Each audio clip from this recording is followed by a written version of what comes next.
flow in the United States of America. Nation under God, indivisible, with liberty and justice for all.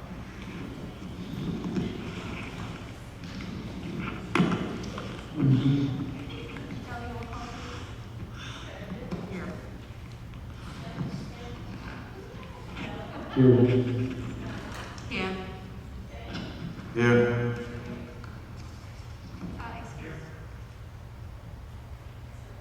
Here. Here.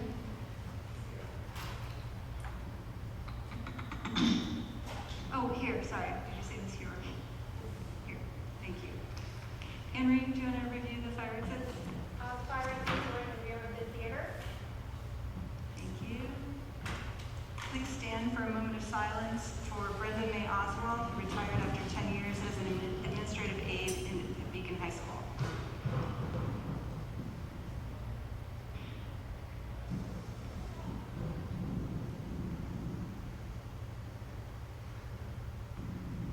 Thank you.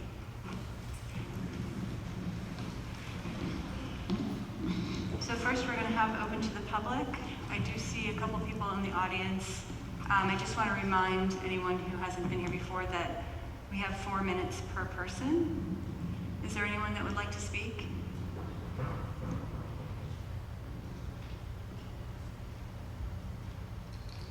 Please state your name. Good evening. Good evening. Hi, my name is Lauren Moline. I'd like to start by saying thank you for giving us time to comment. And by reminding the board and anybody else present, or maybe letting them know, that a mandate is not a law. A mandate does not have the power to supersede the Constitution of New York State, nor the United States Constitution. We know that the COVID-19 vaccination does not prevent you from getting COVID or spreading COVID. The CDC has even stopped counting breakthrough cases in vaccinated people unless those people are hospitalized to bring down the numbers. This would lead us to believe that they wish it to appear that less vaccinated people are getting COVID. It has also come to light that vaccinated people can make unvaccinated people sick through shedding. So if the vaccinated can get and pass COVID-19, as well as the unvaccinated, why would we only test the unvaccinated? It has recently been brought to light that COVID-19 PCR test does not test for COVID-19. It tests for a coronavirus that causes the common cold. This is stated on page 38 of the document written by the FDA that explains to laboratories how to perform the test. The CDC has confirmed this and claims they are working on an more accurate test, to be released in December. Why then would we still suggest that people test for COVID-19 when we know the PCR test doesn't actually test for COVID-19? Also, the PCR test swab contains a chemical called ethylene oxide. What is ethylene oxide? Ethylene oxide is a chemical which at room temperature is flammable, colorless gas with a sweet odor. It is used primarily to produce other chemicals, including antifreeze. In smaller amounts, ethylene oxide is used as a pesticide and a sterilizing agent. On the swab, it's used as a sterilizing agent. The ability of ethylene oxide to damage DNA makes it an effective sterilizing agent, but also accounts for its cancer-causing activity.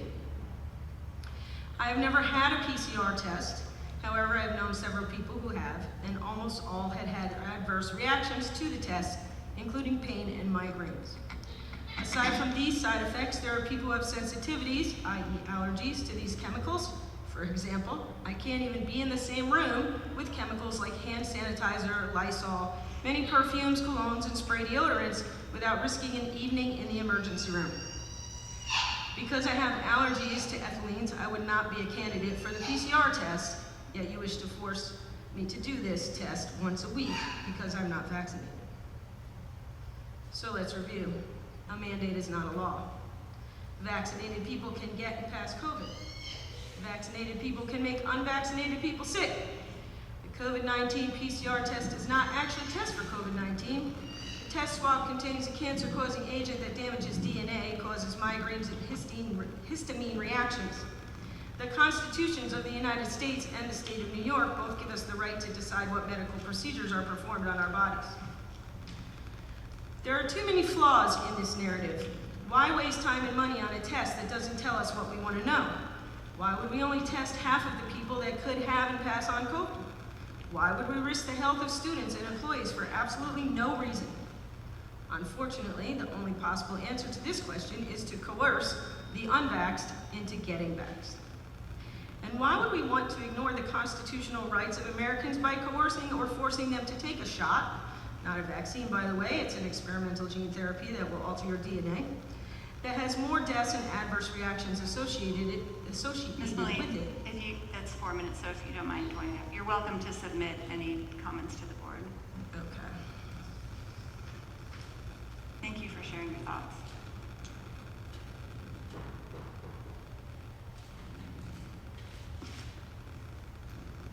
Hello, Hi, how are you? it is good to be back here. So yes, I'd like to speak for 4 minutes this time on masking. So my name is Joy Bonneau. I'm a teacher in the district at the elementary level.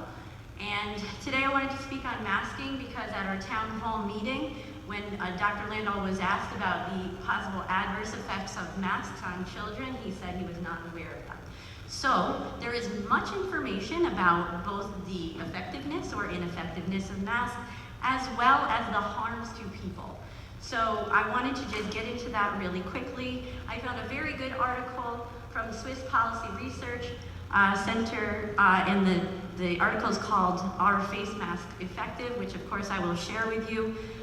There were 12 articles or reviews that do say they are not effective. There are graphs of locations. There's 10 graphs of locations that track cases with the implementation of masks, and they show no change, or sometimes they get worse. Basically, COVID can be transmitted in indoor settings not only by droplets but by smaller aerosols that go right through the masks. Most masks cannot filter out aerosols. Over 90% of aerosols penetrate or bypass the mask and fill a medium-sized room within minutes. Even the CDC found that 85% of people wearing a mask always or often did not reduce the risk of infection. The University of Minnesota concluded that an infectious dose of SARS-CoV-2, only 300 virions or virus particles are needed to infect somebody, whereas in a single minute of speaking, you may generate 750,000 virus particles. So therefore, masks are unlikely to prevent the spread. As well, Dr. Theodore Noel, he did a vape aerosol test because the vape smoke, so you could do it on your own probably, going through a mask goes right through most masks. He did respirators, he did N95s, all of it came through, right through the mask. So it is not stopping. However, there are there are also many studies claiming that face masks are effective, but 9 were debunked in this article. Many of them have poor methodology. Sometimes they show the opposite of the claims that they're making, and they ignore the effect of other measures, such as natural development of infection rates, changes in test activity. They compare places with different epidemiological conditions, and sometimes they're performed in a lab or with a computer simulation, so they're not really applicable to the real world. Before I run out of time, I want to talk about the risks and harms, specifically in children. In China, several children fainted and died when wearing a mask in gym class. In April of 2020, there were 3. They had sudden cardiac death while running during gym class. As a result, the provinces did make a change to their policies. One professor in Seoul told CCTV, I'm not sure which one that is, that once a mask is saturated from sweat, a person's breathing capability goes down up to 20%, is decreased up to 20%. In New Jersey, in April of 2020, a New Jersey driver crashed their car after passing out from wearing an N95 mask in his car after many hours, it seemed like. Luckily, he did not pass away, but he did have minor injuries at the hospital. Also in Oregon, a high school student in April of 2021 was running an 800-meter race with a mask on. Her name was Maggie Williams, and she... Ms. Bernard, Yes, is it okay? it is. Okay. But you're welcome to submit your I comments. will, thank you. Thank you so Have a much. great night. Thank you. Take care.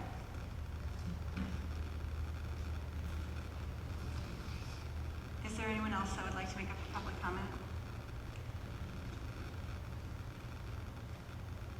Is there anyone on Zoom? I'd like to say something.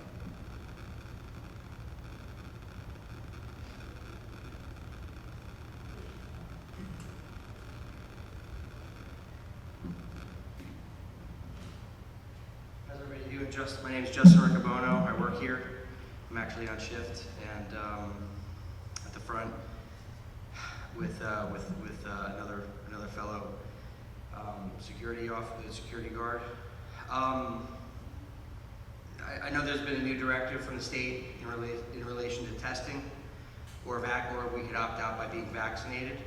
And I find it to be extremely discriminatory that this is something that's going to be happening and we're going to be abiding by in this district. If it's been proven that vaccinated individuals are still able to contract the virus and transmit the virus, how do they have the ability to opt out from testing if everybody else has to still test from faculty and students that's unvaccinated? There's really no logical sense in that. I don't know why we're even testing them at that rate. And if we're not testing the students, you're only now testing a small segment of workforce, and you're pushing them into a position to have to go and get a medical procedure once a week, which the ethanol oxide, that is the sterilizing agent in the PCR tests, if that's the test that we're going to be conducting. My understanding, we still don't know what type of testing is going to be coming forward. Could be severely cancer-causing agent, the ethylene oxide, if you want to look it up, is what they sterilize all these PCR test swabs with, and can cause cancer. It's actually on the EPA site that it shouldn't be around human beings. So I don't know if we're going to be going with the saliva test or the ethanol oxide, but I just hope that this board could say no to the PCR and please do the saliva if you are going to discriminate against the unvaccinated. Thank you. Thank you. Is there anyone else that would like to make a public comment?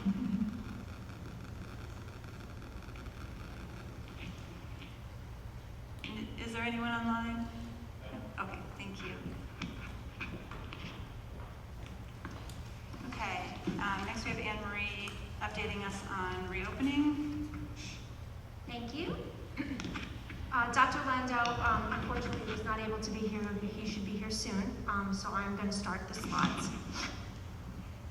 Okay, hold on.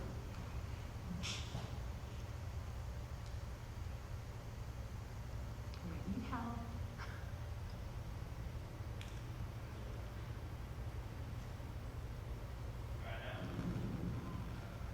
Oh, I skipped ahead. Thank you. So we wanted to talk a little bit about COVID mitigation measures that we have in place with opening school. And just to say, opening school went very well.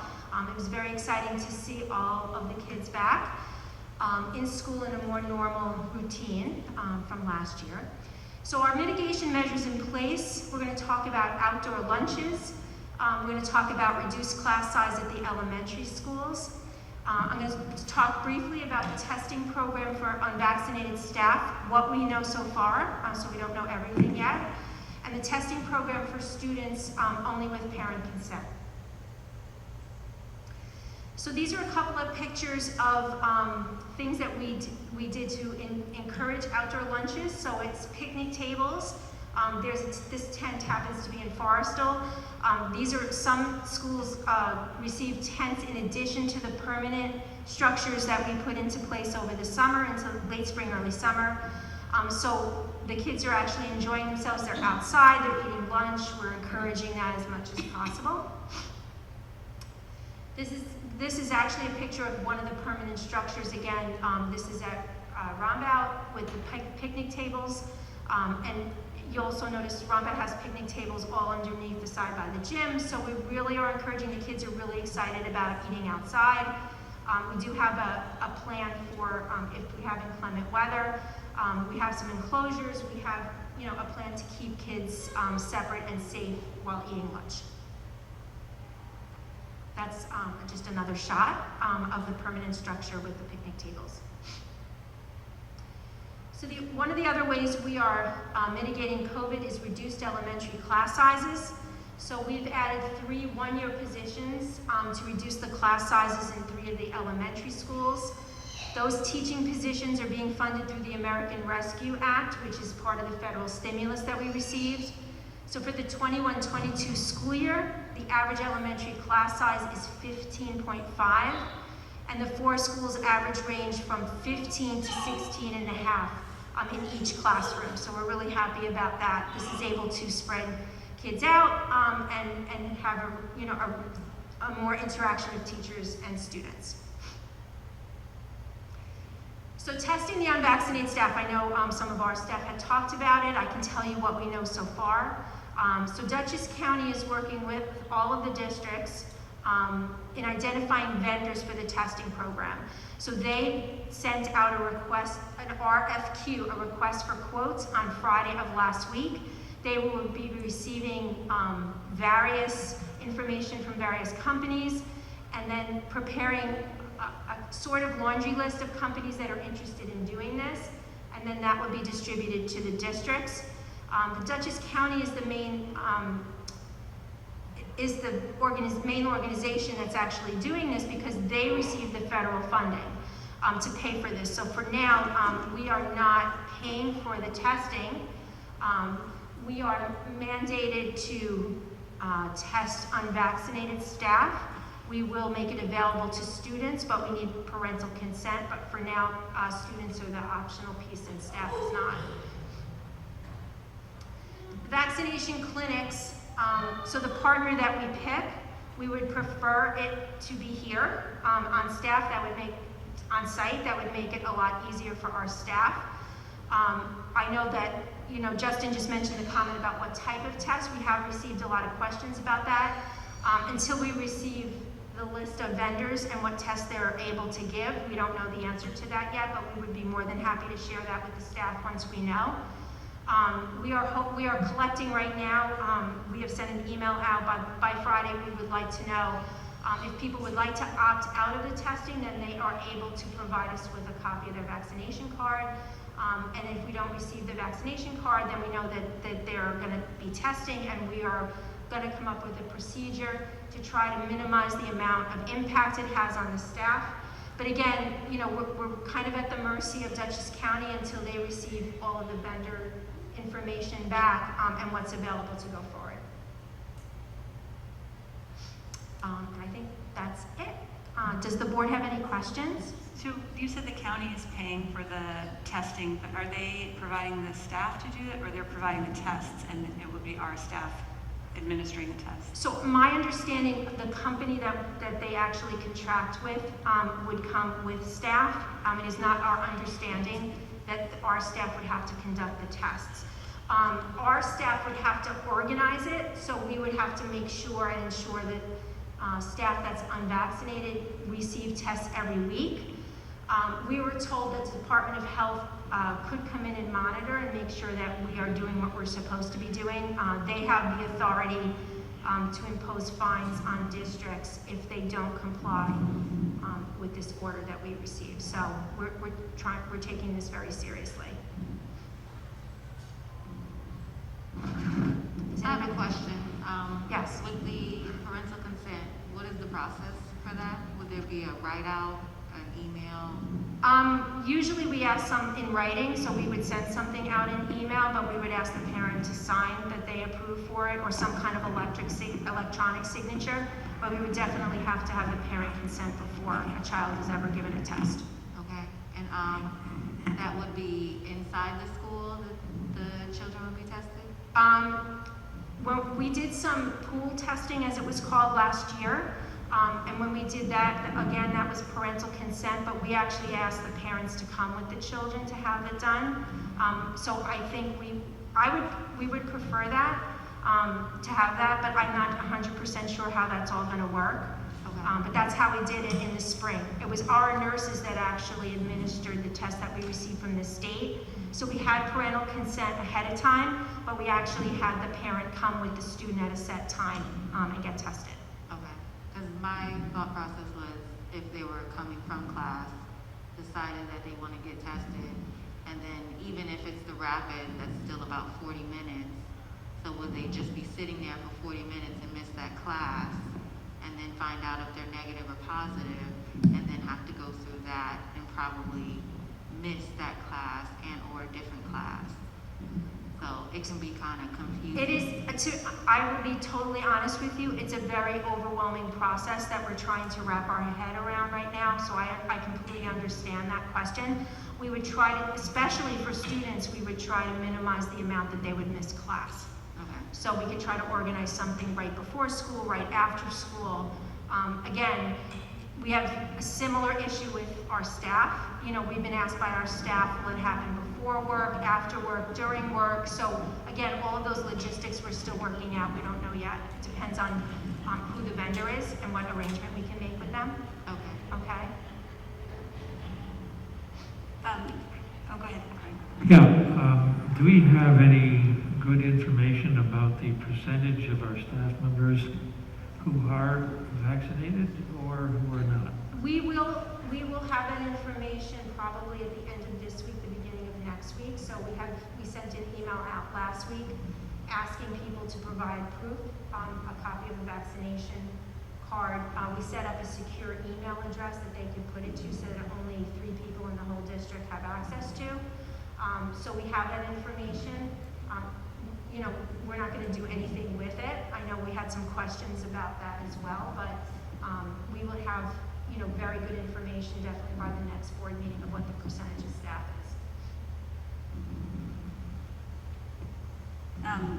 You said that the county has a grant to cover the costs for this year. Do you mean this calendar year or this school year? They have a grant for $6 million to cover all of the testing across it's actually the 13 districts and BOCES, so 14. So we're not sure how long that money lasts. I know, I would imagine that grant is similar to the American Rescue, so it's over multiple years. But again, depending upon how many tests and how many staff and students we have to test will be dependent upon how much money is left. So we're hoping it's enough at least to cover this year, but we're thinking about the future and how that will work. So what happens if someone's test positive with the rapid test? They have to go and now do the longer test, or? Normally, the way we've been doing it is if they test positive for the rapid, they would go for the PCR. But again, we're waiting for guidance from the Department of Health. So even the contact tracing rules and the quarantine rules are a little bit different this year as well. So they're coming, so that's the lead agency for us to follow their lead. So, but that's a really good question. So we would have all that protocol in place before we started to administer the tests. Yes? I know this is an overall process, as you said, but asking teachers, if somebody tests positive, and I don't know if it's going to be before, but you know, if they're around kids the day before, etc., or if they're in the middle of a class or about to go into the class, what is the next procedure after that? If a teacher tests positive. Yeah. Okay, if a teacher tests positive, then we do contact tracing. So we would discover if a teacher was within 6 feet of a student for more than 15 minutes in a 24-hour period. So that's the rule at the moment. If it's a student-to-student interaction and they're wearing masks, then there's no contact tracing needed, but an adult to a student, there is. So we have to do investigations, so that's what our nursing staff has done. So when we receive that there's a positive case with a staff member, then we start contact tracing, we speak to the staff, we speak to all of the people that were in that classroom, who that person was around, and what students that person was near. So a lot of our staff do stay 6 feet away from students, just for this reason. That's how it was last year as well. So that's helped not have to quarantine children and keep them out of school. So, but we have a protocol that we have to go through. The nurses have to compile the information, and we must report it to the Department of Health if staff or student have to quarantine. Okay? Do we have any restricted access rules so that, we don't have to worry about having to test visitors or volunteers or, stuff like that? Can you I'm not sure what you're asking. So Well, yeah, if we restrict access to the property, that's less potential for contamination, I guess, So last year, no one except the students and the staff came into the building. This year, we're trying to gradually go back to a little bit closer to normal as we are. So there are parents that do come in. We are working on finalizing the health screening survey, which we're going to have people fill out, similar to what you guys filled out last year when you used to walk into the building. So we are letting people in the building, but not everyone in the building, if that makes sense to you. So we're going to try to limit it, but we're trying to actually open. It's kind of a hard situation. We do have, we are asking about whether people are vaccinated if they're volunteering in the school or not. If a teacher tests positive, and then they have to be quarantined, do you already have staff available to take over that class, or what would you do? Yes. So if the teacher needs to quarantine, and the students do not, so if the teacher has been 6 feet away from a student, then we do have substitute teachers. We have a permanent sub in each elementary school. We have multiple permanent subs in the secondary level. So we do have people to go into the class and actually teach the class.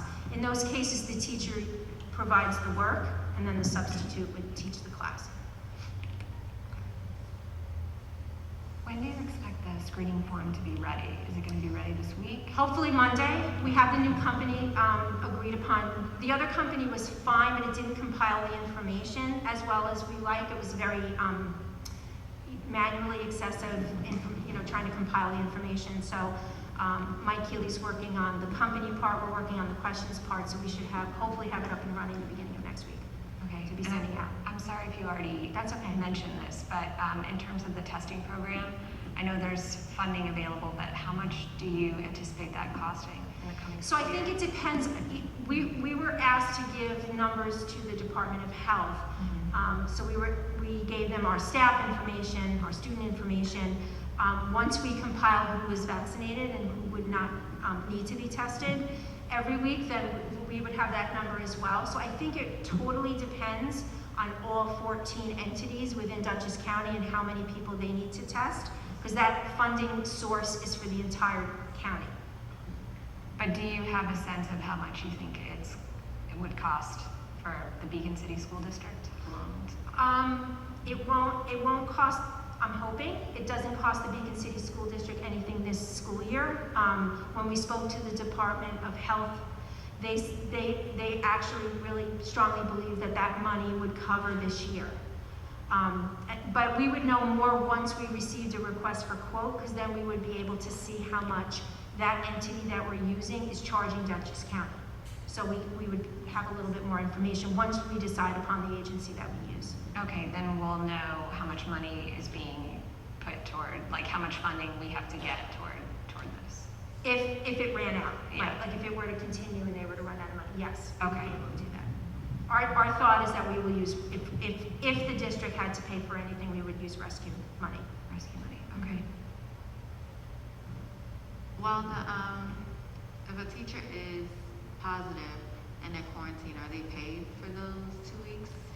So if a teacher is quarantined, last year they started a COVID leave, so you were able to access 10 days of COVID leave that would not be charged against your sick time, and obviously you would be paid.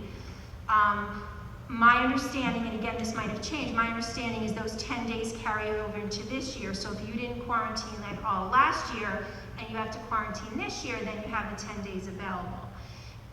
If that wasn't the case, then you have to use your personal sick time or your personal time or vacation, depending on what kind of staff you are. I do know, though, that the legislative group in Albany were thinking about doing away with the COVID leave. We have not heard anything definitive about that yet, so if that happens, then we will have to charge personal time and sick time. But right now, we're operating under the COVID leave for employees. Is that something, can you hear me? No. Is that something that, as a board, we want to do a quick advocacy workaround? We can Recommending that that staff who have to quarantine. if Can they're you, positive. I'm sorry, but I have a feeling no one can hear you.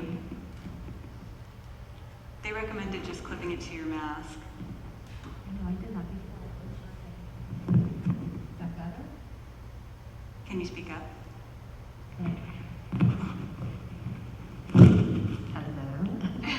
Hello. Is this something that we would want to talk about in terms of advocacy as a board? That you're saying that they're talking about doing away with it altogether, or that it's just, That's been the discussion, that they would not continue it going into this year. We can certainly talk about it Yeah, at the meeting. we on have a meeting. Monday. yeah, it seems like that seems like it penalizes compliance. Yeah. It doesn't make sense. If someone's contact traced and they need to is quarantine only if they test positive, or is it if you're contact traced? If you're contact traced, so if you're within close contact of someone who's positive. Does it matter if you're vaccinated or not? for If that? they're vaccinated, they do not have to quarantine. They can get a test. They're supposed to wear a mask for 14 days. They can get a test 3 to 5 days after they are exposed to COVID, but they are not mandated to quarantine. I mean, we wear masks all day here Right, anyway. so that's with the mask, because that would be if someone's vaccinated, then the breakthrough, that cases that were demonstrated in Provincetown or among unmasked individuals being in the same space. So if they're masking, Can you speak up a tiny bit? Sorry. the study that was done in Provincetown was about people who had vaccinated people with breakthrough cases that, and why it transmitted, and that it's mitigated by masking. So if you could be vaccinated, test positive, but if you mask, it should mitigate spread. But it would be up to the person if they want to quarantine. The guidance that we receive from Dutchess County right now is that Right. they are not required to quarantine. So that is a question that we do ask people when we're contact tracing, whether they're vaccinated or not. But the separate question we should ask about what we think we should advocate for is if we think that there should be a loss of pay associated with quarantining. And if we don't think that, then we should advocate that they not do away with the 10 days leave. Right, I understand that. Okay. I didn't know if you heard that part. When you put it right up, that was the charm, yeah. I added it to the agenda, or to the agenda for the PUL meeting, so thank you. Are there any other questions for Anne Marie? Thank you so much. Thank you. This is so complicated. I really appreciate all Yeah, of that and I'm hard work. sure next meeting it'll be different, so. Yeah. You're working with a lot of unknowns. Oh, actually, Anne Marie, you didn't mention the vaccination clinics, or did you talk about the vaccination clinics? The potential pop-up?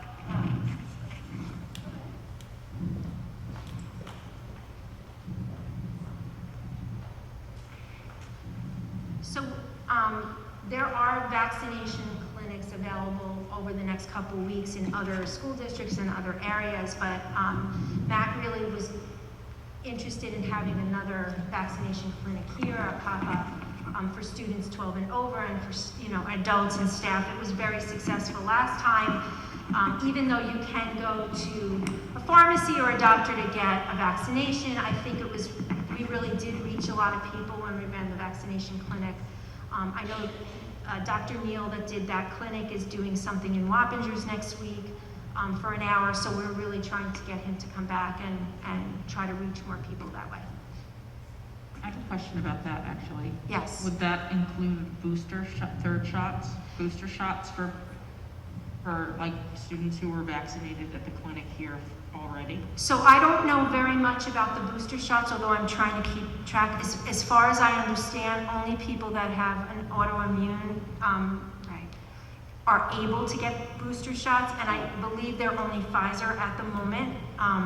So we don't, other than that, I don't know. But when they become available would be a really great reason to have another pop-up. Okay, thank you. Okay? Thank you. Also, if somebody does go to the clinic that was run here, that pharmacist is in, I believe, Ulster County. So if you do fill out the Empire passport for your vaccination, you have to say Ulster and not Dutchess, because that's where the pharmacy is located. It's just important to know if you're filling out that paperwork. Thank you.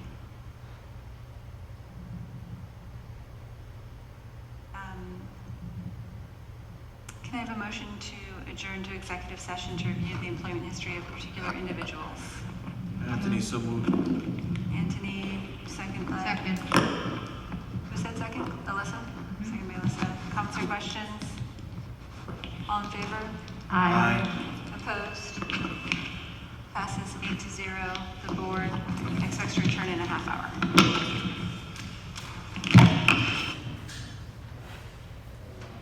Okay, thank you for your patience. I'd like to review the agenda. There is one change.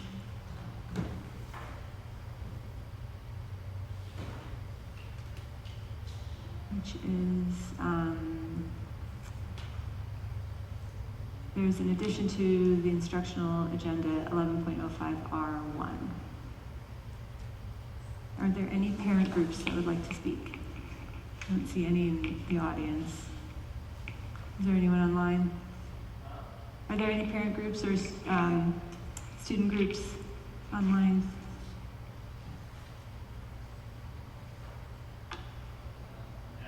Okay, thank you.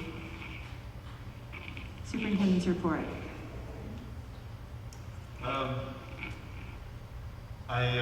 What I wanted to share tonight was in the presentation that I missed. I apologize about missing the first part of the meeting. Had a little family emergency, but nothing else to add at this point. Thank you. Committee reports and board comments. Anthony?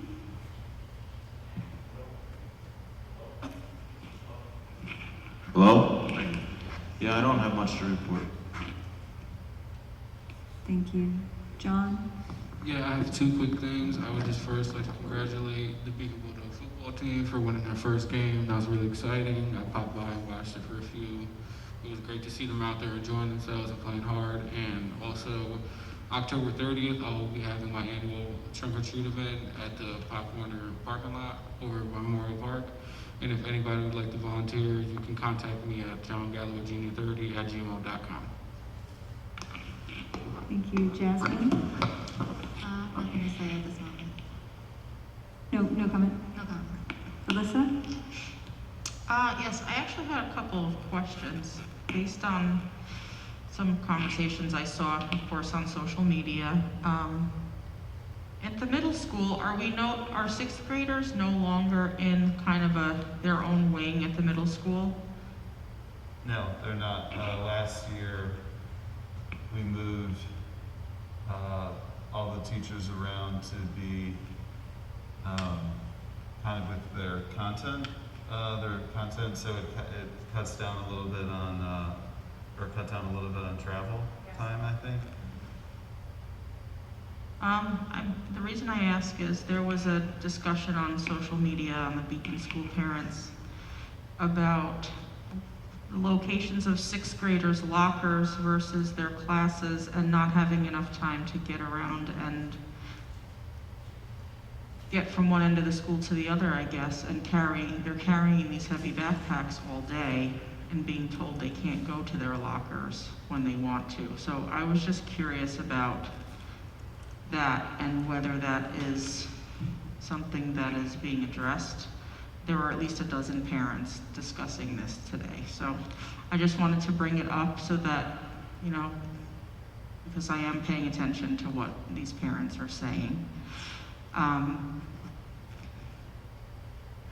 And I sent an email late today to the school board, to you, Matt, and to a few of our administrators regarding how Beacon administers the PSAT.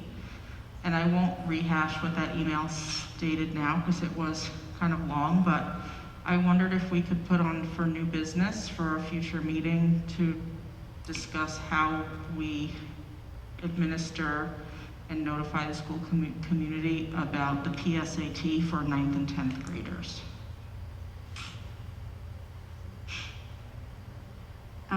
We can ask Matt to get us some more information about that. Great, thank you. Kristen? How are we handling facilities for rolling out capital project? I think you guys are doing community meetings, right? What do you want to do related to committee? Because I know we're also rolling out testing and No, we'll everything talk else. with Bill and just get a sense of when we'll ask our architect for when we should all come together. I think with just some new people on the team, probably the facilities committee could meet just to talk about how everything will function. So I'll talk with Bill about when it makes sense for him, and he usually has several nights open, and then we'll let you know. Okay, so it's facilities to be determined. Thank you, Emery and Dr. Landau and the administrative team for putting together this reopening plan. I know this is, there's a lot of moving parts that are getting updated all the time, and you're in kind of reaction and plan mode. I can say that even though it's really challenging, it's so nice to have things feel pretty normal under the circumstances, and I hope that we can keep them going for as long as possible, and I hope everyone in the community realizes this is not something that we're doing to or forcing on each other, but we're trying to figure out together to make it as safe as possible for students and especially unvaccinated students and teachers and staff and families that they go home to. So I appreciate everyone's patience and support and open-mindedness as the school district administrators figure everything out. Kristen, and to the entire board, I just want to point out, I sent a draft of committee meeting dates earlier today, and I it saw says PRAL and policy. right, and below that says audit and finance, but that's also would be the Same. nights of facilities since we've done it the same night. Right. And with the understanding that facilities might be a little bit fluid because of the capital project and we may need to meet. The calendar looked good to me. I mean, that Okay. does put us at the 23rd for the next meeting. Okay. Seems fine. Okay. Committee meetings are not in person? They did just change the open meetings law so that we can have them on Zoom if we want, and I still believe there's a lot of value in meeting in person, but I think, if we need to use that, it's great to have that option to meet remotely. Are we still meeting in the administration building? Matt, were you thinking we would be meeting at the district office for committee meetings?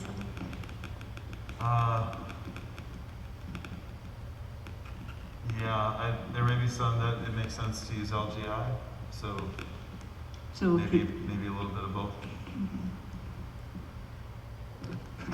Just, I guess, update the calendar so that we know where we're going. Yeah. Thanks. Sorry, Kristen, did you have anything else?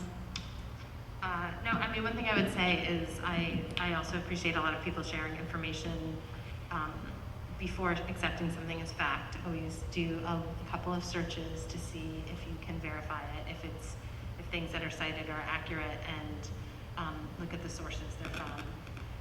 And that's just a good way to go about preventing yourself from spreading misinformation during a pandemic. Thank you. Craig? So I looked at the proposed schedule of committee meetings. I only found one page. That's But correct. anyway, it looks like, it looks good to me. We're looking at the audit and finance committees on the fourth Thursdays, basically. And the next one would be the 23rd, and we would follow the facilities and operations, right? We're all set to get started, so. Great, awesome, thank you. Flora? So my only comment is that we're having the Public Relations Advocacy and Legislative Committee meeting next Monday. So that would be at 8 p.m. Would the plan be to have it then in the LGI, I think we could probably do the district office. Would you? Yeah? Okay, so district office at 8. And I will send around the agenda for that tomorrow. And as always, everyone is free to add to it.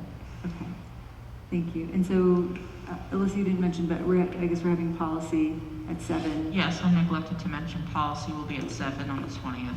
And policies will be sent out for us to read this week. Awesome. Great. I was about to ask that. Thank you. Thank you. Okay, and I have no comments. Thank you. We have a couple of things under new business. One, the possibility of changing one of our October board meetings. We have one scheduled for October 25th, but we have the capital project vote on the 26th.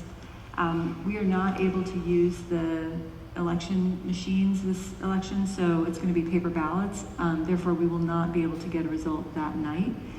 So we were thinking that if we changed the board meeting to Wednesday, the 27th, that would give time to have the results of the vote and have a regular business meeting. Is that okay with everyone? I